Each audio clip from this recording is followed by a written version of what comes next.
আশুলিয়া ঢাকা শহরের অদূরে বিস্তৃত এক শিল্পনগরী, যেখানে প্রতিটি রাস্তায় গার্মেন্টসের কোলাহল এবং শ্রমিকদের ক্লান্তিহীন পরিশ্রমের ছাপ।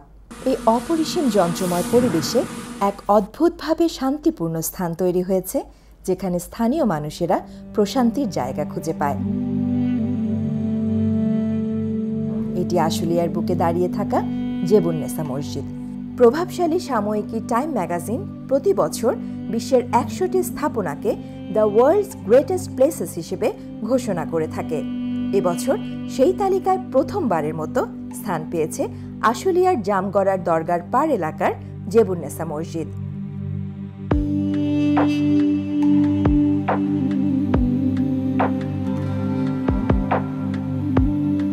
ভারতের জেকে সিমেন্ট লিমিটেডের ৩৪তম পুরস্কার আয়োজনে আর্কিটেক্ট অব দ্য ইয়ার সম্মাননা পেয়েছে। অনলাইন আর্কিটেকচার প্ল্যাটফর্ম ডিজিন থেকে টপ 5 সিভিক প্রজেক্টস ও অনলাইন প্ল্যাটফর্ম আর্ক ডেইলির টপ 5 রিলিজিয়াস প্রজেক্টেও নির্বাচিত হয়েছে জেবুন্নেসা মসজিদ।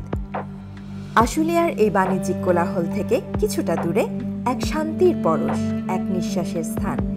এখানে প্রতিটি পাথরের মতোই প্রকৃতি ও আধ্যাত্মিকতার সঙ্গ। যেখানে মানুষের জীবনে দুঃখ আর ক্লান্তি, সেখানে মসজিদটি হয়ে উঠেছে এক শান্তির আশ্রয়, যা আশুলিয়ার জীবনকে শ্বাস নিতে শেখায়। একদিকে যেখানে পরিবেশ দূষণ এবং জলাবদ্ধতার সমস্যা, অন্যদিকে এখানে নির্মিত হয়েছে এক শান্তির স্বর্গ। এই মসজিদ শুধু ধর্মীয় জায়গা নয়, এটি আশুলিয়ার মানুষের জীবনের অংশ হয়ে উঠেছে। এখানকার জলাশয় একদিকে যেমন শান্তির স্থল, তেমনি এটি প্রাকৃতিক পরিবেশের জন্য গুরুত্বপূর্ণ। এই পুকুরটি শুধু সৌন্দর্য বাড়ানোর জন্য নয়, বরং এটি বৃষ্টির পানি ধারণ করে, জলাবদ্ধতা দূর করে এবং মাছ চাষের মাধ্যমে জীবিকা রক্ষায় সহায়তা করে। তবে দূষণের ফলে পুকুরটি এখন সংকটে রয়েছে। এটি শুধু একটি স্থাপত্যের সমস্যা নয়, এটি একটি জীবনের সমস্যাও বটে।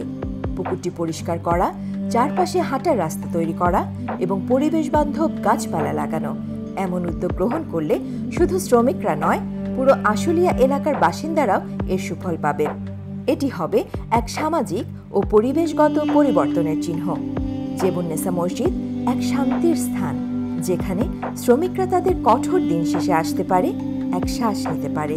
কিন্তু এই স্থানের প্রাকৃতিক সৌন্দর্য ও শান্তি রক্ষা করতে আমাদের সম্মিলিত প্রচেষ্টার প্রয়োজন।